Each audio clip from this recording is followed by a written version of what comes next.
یہ سیرت النبی کے اعتبار سے بھی بہت اہم ہیں دو صورتیں. بعض اعتبار سے جو صوفیانہ اس میں مسائل آئے ہیں، اور عام طور پر ہمارے مفسرین، ایسے مفسرین خصوصاً جدید دور کے کچھ ریشنلسٹ قسم کے لوگ، وہ تو ان مطالب کی گرد کو بھی نہیں پہنچے. ہمارے جو پرانے مفسرین ہیں، چونکہ ان کا ذوق جو ہے وہ ان کے اندر، وہ ذوق بھی اندر ہے موجود ان کے اندر، اسلام کے اور دین کے باطنی حقائق، قرآن کے باطنی حقائق کا، تو میں اس کے حوالے سے چند چیزیں آپ کو بتاؤں گا. سورۃ الضحیٰ کا جو اس کا جو شان نزول ہے وہ یہ ہے کہ کچھ دنوں کے لیے، ایک تو بالکل شروع میں جو رک گئی تھی فترت وحی، اس کے علاوہ پھر ایک موقع آیا ہے کہ کچھ عرصے کے لیے بہت دن گزر گئے تو جبرائیل نہیں آئے، اور آپ کے اوپر ایک شدید قسم کی جو ہے وہ پریشانی طاری ہو گئی. کچھ لوگوں نے بھی تانا دینا شروع کر دیا. کچھ عرصے سے محمد تم نے کوئی نئی وحی نہیں سنائی، کیا ہوا تمہارا شیطان کیا چلا گیا وسط؟ کوئی ایسا بھی بتایا گیا کہ ایک دفعہ کئی متوا پہ کئی راتوں تک آپ رات کو اٹھے نہیں، تو کہا وہ تمہارا شیطان تمہیں چھوڑ گیا ہے. کوئی ساتھ کے رہنے والی عورت جو تھی کہ رات میں نے سنی نہیں تمہاری کوئی پڑھنے کی جو تم پڑھا کرتے تھے، کہ شاید شیطان تمہیں چھوڑ گیا ہے. خود آپ کو جس قدر ایک اشتیاق رہتا تھا کہ وہی آئے اور آپ کی وہ روح کو جو ہے مزید اور غذا اور تر و تازگی جو ہے وہ مسلسل ملتی رہے، اس کی وجہ سے یہاں تک آتا ہے کہ حضور فرماتے ہیں کہ اس درجے میں رنج اور غم میں تھا کہ میں سوچتا تھا کہ میں پہاڑ کے اوپر چڑھ کر اپنے آپ کو گرا دوں. بربنائے طب بشری، اس درجے حضور کے اوپر جو ہے یہ شاخ گزر رہا تھا کہ وہی کیسے بند ہو گئی. اور اس میں یہ بھی تھا کہ اللہ ناراض تو نہیں ہو گیا، کیا مجھ سے کوئی خطا تو ایسی نہیں ہو گئی، یہ سبب کیا ہوا ہے. یہ ہے وہ کیفیت کہ جس کے اندر یہ آیتیں نازل ہو رہی ہیں. اور اب آپ اس کو سمجھ لیجئے کہ اس کا نفسیاتی اور انسان کی باطنی کیفیات کے ساتھ کیا تعلق ہے. انسان پر دو طرح کی کیفیات طاری ہوتی رہتی ہیں. جیسے میں نے پہلے ایک دفعہ آپ کو بتایا صدیق اور شہید کے درمیان جو فرق ہے بنیادی، کہ کچھ بنیادی طور پر لوگ ایکسٹروورٹس ہوتے ہیں، کچھ بنیادی طور پر انٹروورٹس ہوتے ہیں. ایکسٹروورٹس کھیل کود بھاگ دوڑ، لوگوں سے ملنا جلنا، گفتگو ہے، اسے دھکا دے دیا، اس سے مذاق کر لیا، اسی میں وہ خوش رہتے ہیں، بڑے مگن رہتے ہیں. تنہائی انہیں کانٹ کھانے کو دوڑتی ہے. اور ایک انٹروورٹس ہوتے ہیں کہ وہ مجلس وغیرہ کو نہیں ہوتا، اپنے تنہائی میں کہیں بیٹھے ہیں، غور و فکر کر رہے ہیں، سوچ بچار کر رہے ہیں. انہیں وہ مجلس سے زیادہ اپنا گوشہ تنہائی جو ہے وہ زیادہ عزیز ہوتا ہے. تو یہ دو مزاج اللہ نے بنائے ہیں. اسی طرح ہر انسان کے اوپر آلٹرنیٹلی کچھ کیفیات آتی ہیں جس کو ہم کہتے ہیں میرا موڈ آف ہے. ایک طرح کا قبض سا ہو جاتا ہے طبیعت میں بندش سی ہوتی ہے. کسی وقت اسی شخص کے اندر پھر انشراح سا ہو جاتا ہے، پھر ہنسنے بولنے کو جی چاہتا ہے، گفتگو کرنے کو جی چاہتا ہے. تو یہ کیفیت جب انسان کی روحانی زندگی سے متعلق ہو جائے تو اس کو پھر صوفیہ نے نام دیا قبض اور بسط. کبھی طبیعت میں انشراح ہے، انبساط ہے، طبیعت جو ہے وہ آبادہ ہے، ہر چیز میں روشنی کا پہلو آدمی دیکھ رہا ہے. ہر چیز کے اندر آپ کو معلوم ہے ایک تاریک رخ بھی ہوتا ہے کسی معاملے کا اور روشن رخ بھی ہوتا ہے. اس وقت انسان روشن رخ کو دیکھتا ہے. اور ایک وقت میں آتا ہے کہ طبیعت میں بندش سی لگ گئی ہے، جیسے اندر کوئی پکڑ لیا کسی نے. اب طبیعت جو ہے وہ بھی اپنے اندر وہ انقباض محسوس کر رہی ہے، اور پھر آدمی پیسیمسٹک ہو جاتا ہے، نا امید سا ہوتا ہے. پھر اسے ہر معاملے کا تاریک پہلو زیادہ نظر آنے لگتا ہے. تو یہ قبض اور بسط کی کیفیات ہیں. جب کبھی قبض کی کیفیت ہو، قاضی ثناء اللہ پانی پتی رحمۃ اللہ علیہ نے تفسیر مظہری میں لکھا ہے کہ قبض کی کیفیت میں اس صورت کا پڑھنا تریاق ہے. جس طرح حضور صلی اللہ علیہ وسلم کے لیے گویا کہ اس وقت جو وحی کا بند ہو جانا تھا وہ گویا کہ ایک طرح کے انقباض اور قبض کی کیفیت پیدا ہوئی تھی، اس میں اب اللہ تعالیٰ فرما رہے ہیں والضحیٰ، قسم ہے دن کے دھوپ چڑھنے کے وقت کی، واللیل اذا سجا، اور قسم ہے رات کی جبکہ وہ چھا جائے یا ساکن ہو جائے. سجا کے دونوں معنی سکون. اب دیکھیے ان دونوں کو کیوں لائے؟ اس لیے کہ صبح ہے، حرکت ہے، برکت ہے، چلنا ہے، دوڑنا ہے، ہر شخص جا رہا ہے، ادھر جا رہا ہے، ادھر جا رہا ہے. رات کو سکون ہو گیا، تاریکی چھا گئی اور شور سنگامہ ختم ہو گیا. لیکن یہ رات اور دن دونوں ضروری ہیں انسان کے لیے. یہاں کا نظام چلانے کے لیے اگر رات ہی رات ہوتی تب بھی یہ دنیا نہ چلتی، اور دن ہی دن ہوتا تب بھی نہ چلتا. تو رات بھی ضروری ہے. اسی طریقے سے نفس انسانی کے لیے کبھی کبھی قبض کا وقفہ بھی ضروری ہے. آپ اسے یہ نہ سمجھیں کہ اللہ تعالیٰ ناراض ہو گیا، یہ بھی ہماری تربیت کا ایک یوں سمجھیے کہ ایک جز ہے. ما ودعک ربک وما قلی، آپ کے رب نے آپ کو رخصت نہیں کیا ہے، نہ ہی وہ آپ سے ناراض ہوا ہے.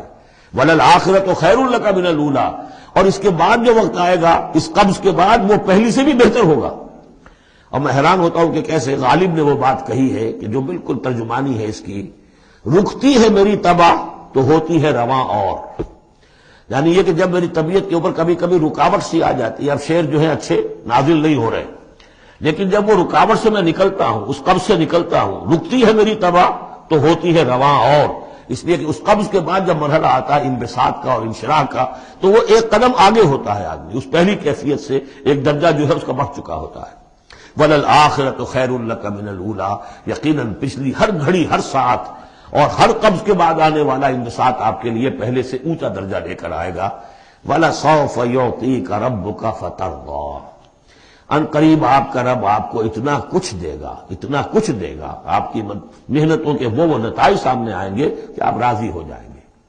اب دیکھیے پچھلی صورت ختم ہوئی تھی وَلَسَوْفَ يَرْضَىٰ، یہاں ہے وَلَسَوْفَ يُعْطِيكَ رَبُّكَ فَتَرْضَىٰ، صرف ضمیر کا فرق ہے، کیونکہ صدیق پر وحی نہیں آتی، براہ راست خطاب نہیں کیا جا سکتا، وہاں وہ صیغہ جو ہے وہ غائب کا ہے، وَلَسَوْفَ يَرْضَىٰ، اور چونکہ نبی وہ ہے جس پر وحی آ رہی ہے، براہ راست مخاطب ہے، تو وَلَسَوْفَ يُعْطِيكَ رَبُّكَ فَتَرْضَىٰ، آپ کا رب اتنا کچھ دے گا کہ آپ راضی ہو جائیں گے۔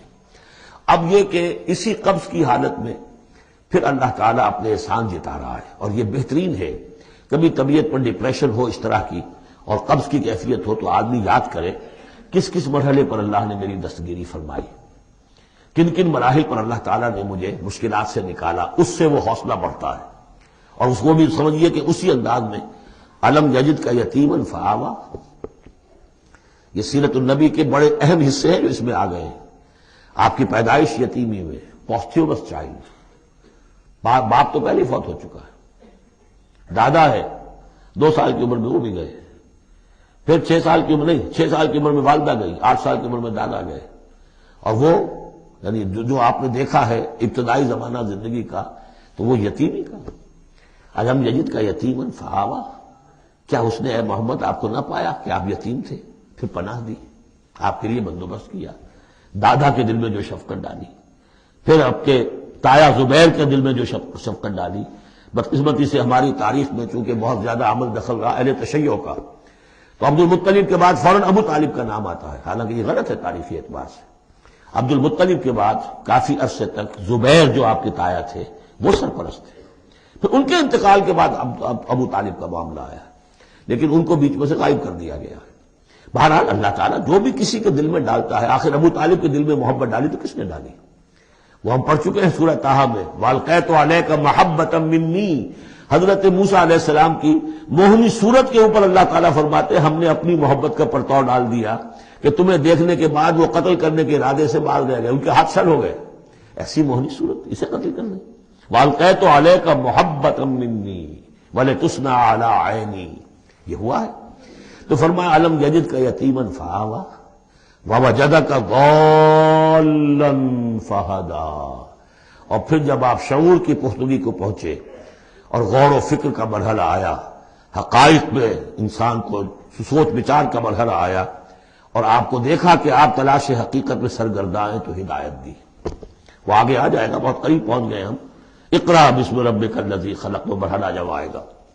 ووجدک عائلا فاغنا، اور پایا آپ کو تنگ دست تو غنی کر دیا۔ کس طرح سے راستہ پیدا کیا ہے خدیجہ الکبریٰ رضی اللہ تعالی عنہا نے، جو بھی ان کے آپ کے محاسن دیکھے کتنی گرویدہ ہوئی ہیں۔ بڑے بڑے سردار قریش کے جو ہے ان سے نکاح کے خواہش مند تھے، انہوں نے خود جو ہے اپنی لونی کے ذریعے سے پیغام دیا ہے حضور کو۔ تو یہ ساری چیزیں جو ہے ان کی ساری دولت جو ہے وہ پوری کی پوری انہوں نے لا کر حضور کے قدموں میں ڈال دی ہے۔ ووجدک عائلا فاغنا فاما الیتیم فلا تقہر، تو اے نبی تقاضے ان تینوں چیزوں کے کیا ہیں؟ ہم نے آپ کو یتیم پایا، پناہ دی، اب آپ بھی یتیم کے سرپرستی کیجئے، کسی یتیم کو اس کے اوپر کوئی جبر نہ ہو، سختی نہ ہو۔